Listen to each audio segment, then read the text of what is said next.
بسم اللہ الرحمن الرحیم وبہ نستعین وبعد۔ کل سورہ یوسف کے سلسلے میں مختصر تفسیر بیان کی گئی تھی۔ اس کے بعد سورہ رعد ہے۔ سورہ رعد بھی مکی سورہ ہے اور رعد کے معنی بادل کے گرج کے ہوتے ہیں۔ اس میں فرمایا گیا ہے کہ بادل جب گرجتا ہے تو وہ بھی گویا تسبیح بیان کرتا ہے، اللہ تعالیٰ کی حمد و ثنا بیان کرتا ہے۔ یا ایک معنی یہ بیان کیے گئے ہیں کہ رعد کسی فرشتے کا نام ہے کہ جو اللہ کی تسبیح بیان کرتا ہے، اور دوسرے بھی جو فرشتے ہیں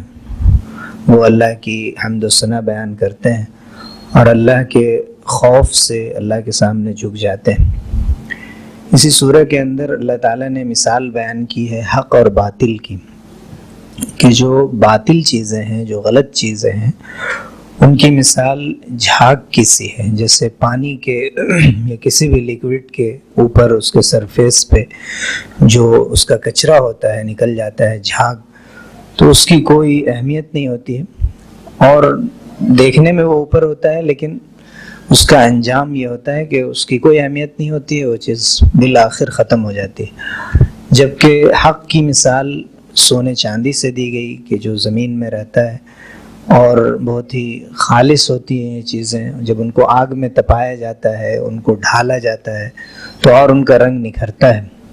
تو اللہ تعالیٰ نے فرمایا کہ حق کو جیسے کہ سونے چاندی کو آگ میں تپایا جاتا ہے، ویسے ہی حق کو بھی بہت ساری مشکلوں سے گزرنا پڑتا ہے، لیکن حق کو ہی غالب آنا ہوتا ہے۔ اللہ تعالیٰ نے فرمایا فَأَمَّا الزَّبَدُ فَيَذْهَبُ جُفَاءً، جو چیزیں جھاگ ہوتی ہیں وہ ختم ہو جاتی ہیں۔ وَأَمَّا مَا يَنْفَعُ النَّاسَ فَيَمْكُثُ فِي الْأَرْضِ، جو حق ہوتا ہے وہ لوگوں کو فائدہ پہنچانے والا ہوتا ہے۔ جو چیزیں بھی لوگوں کو فائدہ پہنچانے والی ہوتی ہیں وہ زمین میں ٹھہر جاتی ہیں، زمین میں باقی رہ جاتی ہیں، چاہے ان کا وجود نہ رہے، ان کا اثر باقی رہ جاتا ہے۔ یہی وجہ ہے کہ ہم دیکھتے ہیں جو لوگ انسانیت کو فائدہ پہنچانے والے ہیں وہ اپنی زندگی میں بھی پہنچاتے ہیں۔ کچھ کام ایسے کر جاتے ہیں کہ کبھی مسجد قائم کر دیتے ہیں، دینی ادارے اور مدارس قائم کر دیتے ہیں، اپنی طرف سے اپنے گھر والوں کی طرف سے کوئی چیز وقف کر دیتے ہیں، اپنے بال بچوں کو دین کی ایسی تعلیم دیتے ہیں جو ہمیشہ ان کے لیے نیک دعائیں زندگی بھر کرتے رہیں۔ ایسا کوئی بھی کام تو انہیں زندگی بھر کام آتا ہے، وہ چیز باقی رہ جاتی ہے۔ یا کسی کو خیر کی دعوت دیتے ہیں، دین سے جوڑتے ہیں، اللہ کی راہ پر لاتے ہیں، یہ ساری چیزیں زمین میں باقی رہ، اس کا اثر اللہ تعالیٰ محفوظ کر دیتے ہیں۔ اور جو چیزیں خیر کی نہیں ہیں اللہ تعالیٰ اس کا اثر دیر سویر مٹا دیتے ہیں۔ کبھی غلط فہمی ہوتی ہے کہ بہت سی غلط چیزیں ہیں جن کا اثر دنیا میں باقی رہتا ہے۔ کبھی ایسا بھی ہوتا ہے کہ اللہ تعالیٰ باطل کے اثر کو باقی رکھتے ہیں بہت دور اور دیر تک، لیکن پھر اچانک اس کو زوال آتا ہے اور پھر اس کا نام بھی باقی نہیں رہتا۔ اب آپ دیکھ لیجئے کہ جو ابو جہل ہے یا ابو لہب ہے یا اس طرح کے جتنی بھی شخصیات گزری ہیں، فرعون ہے، ہارون ہے، قارون، جنہوں نے اپنے زمانے کے انبیاء کا نام مٹانا چاہا تھا اور یہ سوچا تھا، بلکہ حضور صلی اللہ علیہ وسلم سے تو فرمایا کہ آپ ابتر ہیں، آپ کی نسل نہیں ہے، آپ کا کوئی بیٹا باقی نہیں رہا، کوئی بیٹا بڑا نہیں ہوا، وہ آپ کی نسل نہیں چلی بچوں سے۔ قرآن نے کہا ان شانئک ھو الابتر، آپ کے دشمن ہی ایسے ہوں کہ جن کی نسل ختم ہو جائے اور جن کی دم کٹ جائے۔ تو آج کتنے لوگ ہیں دنیا میں جو ابو جہل کے نام سے اپنا نام رکھتے ہیں، حالانکہ اس کے طریقے پہ چلنے والے سینکڑوں لوگ ہیں، لیکن کتنے لوگ ہیں جو اس کا نام لینے والے ہیں، لیکن نام باقی کس کا رہا؟ حضور اکرم صلی اللہ علیہ وسلم کا، صحابہ کا، جتنے بھی خیر کے کام کرنے والے لوگ ہیں ان کے نام کو اللہ تعالیٰ نے کسی نہ کسی شکل میں محفوظ فرما دیا، عزت سے آج ان کا نام لیا جاتا ہے۔ اور جو لوگ اس سرزمین پہ غرور کے ساتھ سر اٹھاتے تھے اور ایسا لگتا تھا کہ قیامت تک ان کا کام اور نام باقی رہے گا، اللہ تعالیٰ نے اس کا وجود ختم کر دیا دنیا سے۔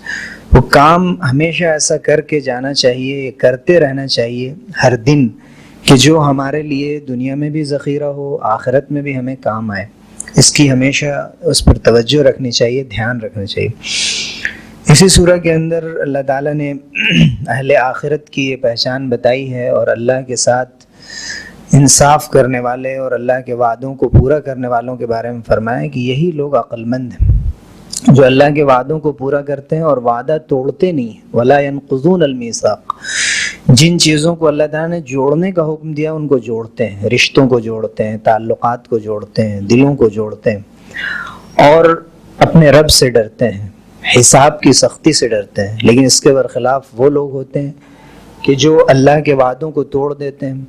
تو اللہ کے جو بنائے ہوئے رشتے ہیں ان کو بھی توڑ دیتے ہیں۔ رشتوں کا پاس و لحاظ بہت ضروری ہے۔ قیامت کے دن یہ رشتہ جو رحم جسے کہا گیا ہے، معلقۃ بالعرش، یہ عرش سے معلق ہو کر اللہ سے فریاد کرے گا کہ اللہ اس نے رشتوں کو کاٹا تھا۔ اور حضور صلی اللہ علیہ وسلم سے پوچھا گیا کہ ہم تو جوڑنا چاہتے ہیں لیکن دوسرے ہمارے رشتہ دار ہیں وہ توڑنا چاہتے ہیں، تو آپ نے فرمایا کہ اصل انما الواصل لیس الواصل بالمکافی انما الواصل من اذا قطعت رحمه وصلها، کہ اصل رشتوں کو جوڑنا اور صلہ رحمی کرنا اسے نہیں کہتے ہیں کہ اگلے آدمی نے آپ کے ساتھ اچھا برتاؤ کیا، اگلے رشتہ دار نے، تو آپ نے بھی اچھا برتاؤ کیا، اور اگر اس نے ملنا جلنا چھوڑ دیا، تعلق ختم کر دیا، تو آپ نے بھی ختم کر دیا۔ یہ تو بدلہ ہے۔ اصل رشتے کو جوڑنا اور اس کا امتحان اسی وقت ہوتا ہے کہ جب اگلے رشتہ دار رشتہ کاٹ رہے ہیں اور آپ جوڑ رہے ہوں، تو اصل جو اجر ہے وہ اسی وقت، اور یہیں پر انسان کا اچھے اچھے لوگوں کا، ہم جیسے بہت سارے دینداروں کا امتحان ہو جاتا ہے کہ جب تھوڑی سی بات بگڑ جاتی ہے اور کوئی رشتہ دار کوئی سخت بات کہہ دے، یا سخت طور پہ پیش آ جائے، یا ان کی طرف سے کوئی غلط فہمی ہو جائے، سازش کی کوئی شکایت ہو جائے، کوئی بھی ایسی بات ہو جائے، کبھی کبھی پوری زندگی وہ جھگڑا باقی رہ جاتا ہے اور دل کو ہم صاف نہیں کر پاتے، دل میں ایک میل رہ جاتا ہے اور ایک پھانس جیسے گلے میں گڑ جاتی ہے، اور ساری دنیا سے اچھے تعلقات ہوں گے، سب کے لیے اچھے اخلاق ہوں گے، سب کو لینا دینا سب کچھ ہوگا، لیکن اس رشتہ دار کا ہم نام بھی نہیں سننا چاہتے۔ یہ انتہائی سنگین بات، وہ جتنا بھی بڑا مجرم ہو لیکن رشتہ دار ہونے کی حیثیت سے آپ کے اچھے سلوک کا مستحق ہے، اور اللہ تعالیٰ کے یہاں اس کا جواب دینا ہوگا، اس کا یقین رکھنا چاہیے۔ یہ وہ چیزیں ہیں کہ جن کی وجہ سے ہمارے بہت سے اچھے اعمال، نماز روزے کی شکل میں، سچ بولنے کی شکل میں، وعدہ پورا کرنے کی شکل میں، جتنے بھی ہم کرتے ہیں، اور کبھی کبھی بعض لوگ یہ سمجھتے ہیں کہ ہم سب کچھ غلط کرتے ہیں لیکن کم سے کم ہم جھوٹ نہیں بولتے ہیں، سب کچھ غلط کرتے ہیں لیکن ہم جماعت کی نماز نہیں چھوڑتے ہیں، بہت سے لوگ ایسا کہتے ہیں۔ بہت اچھی بات ہے، لیکن اس کا یہ مطلب نہیں کہ آپ پورے دین پر عمل کر رہے ہیں۔ پورے دین پر عمل کرنا ضروری، یہ کام بھی کر رہے ہیں، بہت اچھی بات ہے، اللہ کے اس کا اجر محفوظ ہے، لیکن بہت سے وہ کام ہیں جو چھوٹ رہے ہیں، اور دنیا میں ایسے لوگ کم ہوتے جا رہے ہیں، رشتہ داروں کا حق ادا کرنے والے، پڑوسیوں کا حق ادا کرنے والے، ان کے حقوق کا خیال کرنے والے، راستے سے تکلیف دہ چیز کو ہٹانے والے، سلام میں پہل کرنے والے، لوگوں کی خیر خیریت پوچھنے والے، تعزیت کرنے والے، عیادت کرنے والے، خوشی میں شریک ہونے والے، اور دل سے کسی کو مبارکباد دینے والے، بہت سی ایسی چیزیں ہیں جو اللہ کے یہاں بہت قیمتی ہیں اگر ہم یقین رکھیں۔ ورنہ اگر ایسا ہے کہ دنیا میں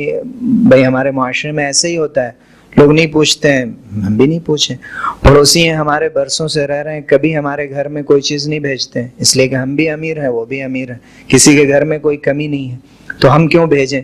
پتہ نہیں وہ کیا سوچیں گے۔ حضور صلی اللہ علیہ وسلم کی سنت ہے، آپ نے فرمایا کہ بھیجا جائے، لین دین کیا جائے، ایک دوسرے کو کوئی چیز اچھی پکی ہے تو دوسرے کو بھیجا جائے، پھر وہ بھی بھیجیں، اگر وہ نہ بھیجیں تو کوئی بات نہیں، لیکن اپنے اخلاق، اپنا اسلامی جو ایک انسان کا امتیاز ہے وہ باقی رہنا چاہیے، چاہے ہم کسی بھی معاشرے میں رہ رہے ہیں۔ یہ نہیں دیکھنا چاہیے کہ ٹرینڈ کیا چل رہا ہے،